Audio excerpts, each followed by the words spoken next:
किया था और ये पॉलिटी और गवर्नेंस का बहुत महत्वपूर्ण टॉपिक है। अब बात करते हैं न्यूज में क्यों बना ये। केंद्रीय कानून मंत्री ने हाल ही में बताया कि एक राष्ट्र एक चुनाव पर पैनल को 81% नागरिकों से एक साथ चुनाव के विचार की पुष्टि यानी कंफर्मेशन प्राप्त हुई और इसके पक्ष में कि एक साथ चुनाव कराया जाना चाहिए। प्रधानमंत्री मोदी ने लाल किले की प्राचीर से कहा था, एक भारत श्रेष्ठ भारत के सपने को पूरा करने के लिए ऐसे ही कुछ और विचारों को जोड़ना होगा। वन नेशन वन इलेक्शन ये केवल चर्चा का विषय नहीं है बल्कि भारत की जरूरत है। साथियों, जब भी ये न्यूज में रहता है ये टॉपिक, यूपीएससी वहां से क्वेश्चन पूछता है। आपको दिखाना चाहेंगे पीवाईक्यू। यूपीएससी ने मेंस सीएससी 2017 में क्वेश्चन पूछा था। 2014-15 से ये टॉपिक चर्चा में शुरू हुआ जब नई सरकार चुन करके आई प्रधानमंत्री मोदी के नेतृत्व में। तब से उन्होंने इस मुद्दे को ज्वलंत बना दिया और वहां से लगातार इंपॉर्टेंट हो गया ये टॉपिक।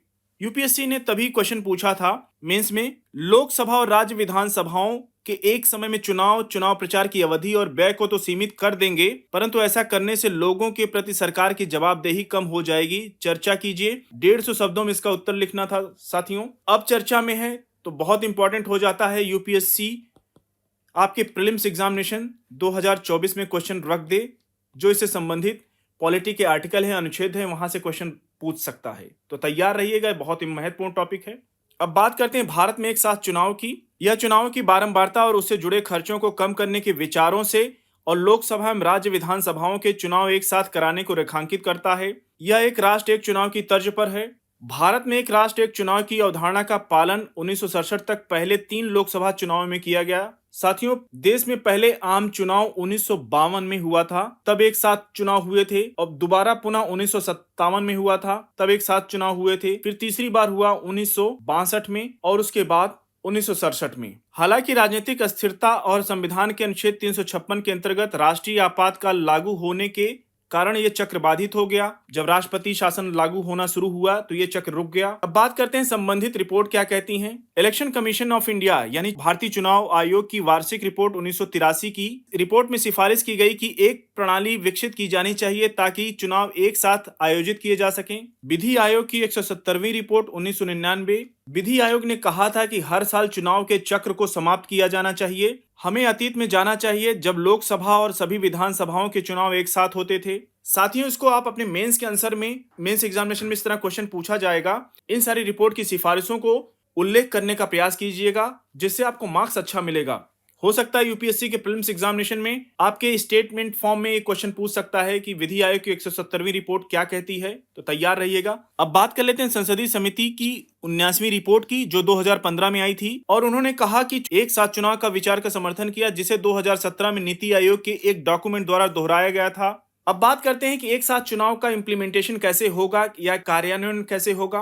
एक साथ चुनाव के लिए चुनावी व्यवस्था में बदलाव को लेकर राजनीतिक सहमति यानी पॉलिटिकल कंसेंसस नितांत आवश्यक है। इसके अलावा संविधान में संशोधन करने की आवश्यकता है। एक राष्ट्र एक चुनाव के कार्यान्वयन के लिए कुछ महत्वपूर्ण अनुच्छेदों में संशोधन की आवश्यकता है। देखिए, अनुच्छेद 172 और अनुच्छेद 83। 172 तो राज्य की विधानसभाओं से संबंधित हो गया और अनुच्छेद 83 लोकसभा संसद के सदनों की अवधि से संबंधित है। ये राज्य की विधानसभा की अवधि से है, ये लोकसभा की अवधि।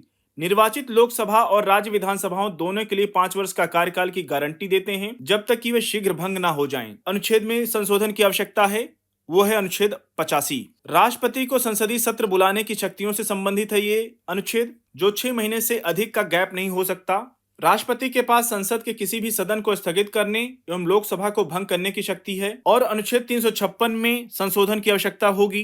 किसी राज्य में शासन और संवैधानिक विफलता की स्थिति में लागू होता है ये अनुच्छेद। इस अनुच्छेद के अंतर्गत राष्ट्रपति शासन लागू किया जाता है। लोकसभा और राज्य विधानसभाओं दोनों में संगठित आचरण स्थिरता के लिए लोक प्रतिनिधित्व अधिनियम यानी रिप्रेजेंटेशन ऑफ पीपल एक्ट 1951 और दल बदल विरोधी कानून में संशोधन किए जाने की आवश्यकता होगी एक साथ चुनाव कराने के लिए। अब बात कर लेते हैं एक साथ चुनाव के क्या लाभ हो सकते हैं। एक तो खर्चों में भारी कटौती आएगी।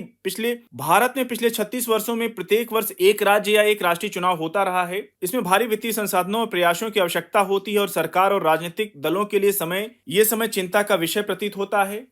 अगर एक डेटा की बात करें तो देश में जब पहला आम चुनाव 1952 में हुआ था, उस समय चुनाव आयोग को सफलतापूर्वक संपन्न कराने के लिए आधिकारिक रूप से करीब 10.5 करोड़ रुपए खर्च करने पड़े थे। वहीं 2019 में 55,000 करोड़ रुपए खर्च किए गए थे, जो दुनिया का सबसे खर्चीला चुनाव बन गया था। साथियों, यहां तक कि अमेरिका के राष्ट्रपति के चुनाव को खर्च के मामले में पीछे छोड़ दिया। यदि लोकसभा और राज्य विधानसभाओं के एक साथ चुनाव होते हैं तो नई ईवीएम खरीदने के लिए इलेक्शन कमीशन ऑफ इंडिया को प्रत्येक 15 वर्ष में अनुमानित 10,000 करोड़ रुपए की आवश्यकता होगी। और क्या लाभ हो सकता है? सरकारी नीतियों का सुचारू कार्यान्वयन होगा।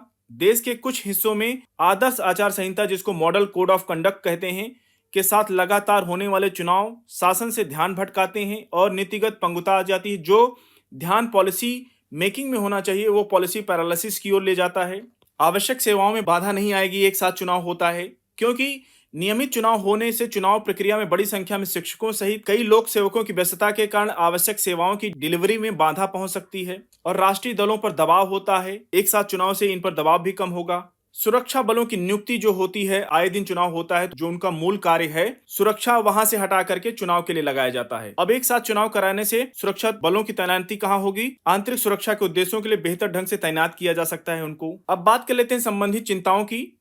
Association for democratic reforms ADR का मानना है एक साथ चुनाव से कृत्रिम रूप से निर्वाचित विधानसभाओं की शर्तों में कटौती या विस्तार होगा, जो संसदीय लोकतंत्र की जड़ पर हमला करता है, संघवाद को बाधित करता है। एक साथ चुनाव यह संघवाद के मूल सिद्धांतों को कमजोर करता है, जो हमारे संवैधानिक ढांचे का एक बुनियादी घटक है, यानी बेसिक स्ट्रक्चर है। लॉजिस्टिक चुनौतियां सभी राज्यों और केंद्र सरकार को कार्यक्रम, संसाधनों आदि के समन्वय सहित बड़े पैमाने पर लॉजिस्टिक चुनौतियों का सामना करना पड़ सकता है एक साथ चुनाव से। क्षेत्रीय विविधताओं को चुनौतियां मिलेंगी। चुनाव को समकालिक करने से इन क्षेत्रीय विविधताओं का पर्याप्त रूप से ध्यान नहीं रखा जा सकता है, ये नुकसान हो सकता है एक साथ चुनाव कराने का। चुनाव कराना एक बेहद खर्चीली प्रक्रिया होती है और इसके लिए जनशक्ति जैसे महत्वपूर्ण संसाधनों की आवश्यकता होती है।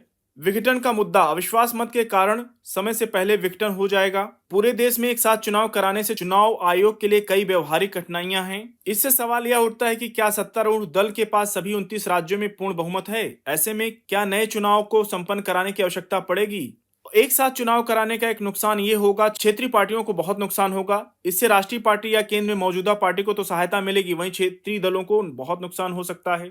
साथियों, हम निष्कर्ष की बात कर लेते हैं। एक साथ चुनाव का विचार संभावित रूप से कई तरह से लाभदायक हो सकता है, लेकिन यह महत्वपूर्ण चुनौतियां भी प्रस्तुत करता है, जिनको संबोधित करने यानी एड्रेस करने की आवश्यकता होगी। साथियों, इस अंक को आज यहीं पर समाप्त करते हैं। मिलते हैं नेक्स्ट अंक में कुछ और ज्वलंत टॉपिक के साथ। तब तक जुड़े रहिए नेक्स्ट आइज हिंदी के साथ। धन्यवाद।